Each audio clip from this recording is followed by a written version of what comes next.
Christmas पर परियों की जादुई उपहार। बहुत साल पहले की बात है जब उत्तरी ध्रुव पर एक जादुई दुनिया बसी हुई थी। वहां रहने वाले सभी जादुई चीजें हर साल क्रिसमस को और भी विशेष बनाने का संकल्प कर लेते थे। उत्तरी क्षेत्र का माहौल हमेशा धूप की किरणों से भरा होता था, जिसमें सफेद हिमगिरियां चमकती रहती थीं।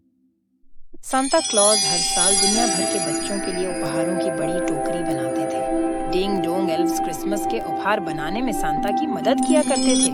एक दिन जब सांता और डिंग डोंग एल्व्स अपनी तैयारियों में व्यस्त थे, तो एक जादुई दुनिया की परियां उनके पास पहुंची। उनकी कृपा से वहां का मौसम और भी मजेदार बन गया। परियां हंसते हुए बोली, हो, सांता क्लॉज, हमने सुना है कि आप और आपकी टीम बहुत मेहनत कर रहे, पर क्या आप नहीं चाहते हैं कि इस बार का क्रिसमस कुछ खास हो?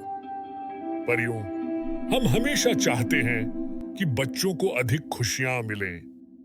तो हम आपको एक जादुई विचार देती हैं। आप एक जादुई उपहार तैयार कीजिए जिसे देखकर बच्चे अति आनंद हो जाए और खुशी से झूम उठे। परियों ने एक चमकीली वस्त्र दी जिसमें एक जादुई ताकत छिपी थी। सांता ने चमकीली वस्त्र को पहना और तत्पर होकर देखा कि उसकी सारी टीम उन्हीं के जैसे वस्त्र पहन चुकी थी।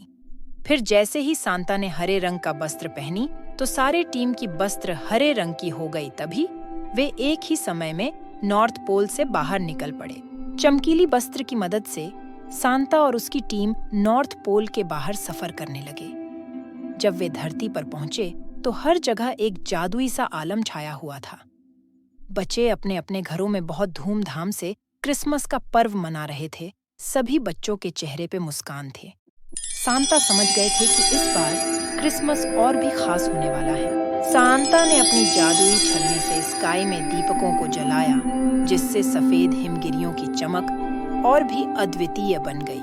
परियों ने गांव को रंगीन बना दिया, जिससे वह सपनों की तरह दिखाई देने लगा। बच्चे और उनका परिवार सेंटा के दोबारा दिया हुआ उपहार के साथ खेलने लगे।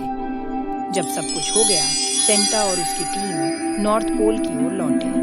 परियों ने उनसे कहा, आपके साथ समय बिताना हमारे लिए बहुत मजेदार था, सेंटा क्लॉज। सेंटा मुस्कुराए और बोले, आप सबकी मदद से ही इस साल क्रिसमस और भी यादगार हो गया। इसके बाद परियां वहां से गायब हो गई।